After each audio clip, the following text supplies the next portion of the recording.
সুপ্রভাত। সুপ্রভাত বোধহয় এটাকেই বলে। এটাই হলো সুপ্রভাত, ভালো একটা সকাল। আমার মনে আছে জুলাই মাসে ঠিক কয়েকটা মাস আগেই আমি প্রথমবারের জন্য পাহাড়ে যাই। আমার জীবনের প্রথম পাহাড় দেখা। তারপরই কেন জানি না কীভাবে পাহাড়কে ভালোবেসে ফেলা, পাহাড়ের প্রতি একটা আলাদাই নেশা চলে আসা। এখন বাজে সকাল 6:30। আমি আছি সান্দাকফু ফালু ট্রেকে। পশ্চিমবঙ্গের সবচেয়ে উচ্চতম জায়গায় আল থেকে দেখলাম সূর্যোদয়, আর আমার পিছনে এখন কাঞ্চনজঙ্ঘা।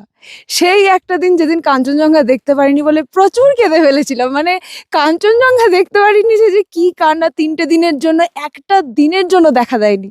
আর আজকে এতটা কাছ থেকে দেখলাম, শুধু কাঞ্চনজঙ্ঘা না, এভারেস্ট পর্যন্ত দেখলাম।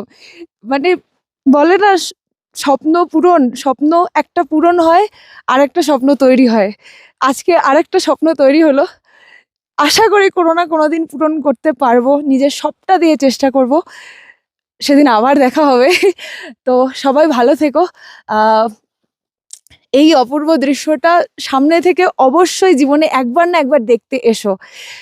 আলাদাই অনুভূতি হবে, নিজের মধ্যে অবশ্যই একটা পরিবর্তন কোথাও না কোথাও মনে হবে যে কিছু একটা দেখলাম, ভগবানের সৃষ্টি আলাদাই।